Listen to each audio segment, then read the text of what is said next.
Et c'est pour cela que Allah a blâmé ceux qui n'acceptent pas cette recommandation.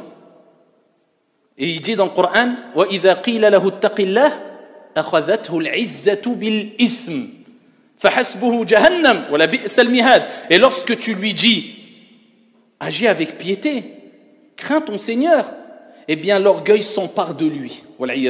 Dieu blâme ceux qui n'acceptent pas ce conseil-là. Alors, bien sûr, le prophète il nous rappelle, enfin Aïcha du moins, et c'est une qa'ida, une règle en islam, anzilun nas manazilahum, bien sûr.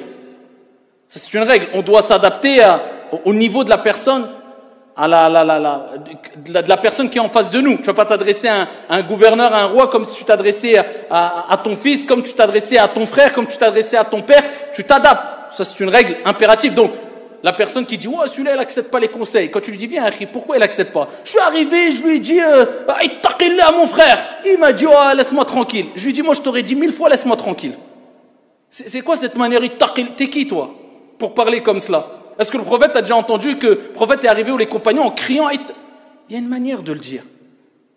C'est pour cela que même en introduction de khutbah, on dit Usi nafsi awwalan wa iyyakum bi taqwallah. Je recommande à moi-même le premier, ainsi qu'à vous de craindre Dieu. Tout dépend du ton que tu vas adopter, bien sûr. Après, bien sûr, si toutes les règles ont été respectées, la personne se doit d'accepter ici cette recommandation qui est de craindre Allah subhanahu wa ta'ala.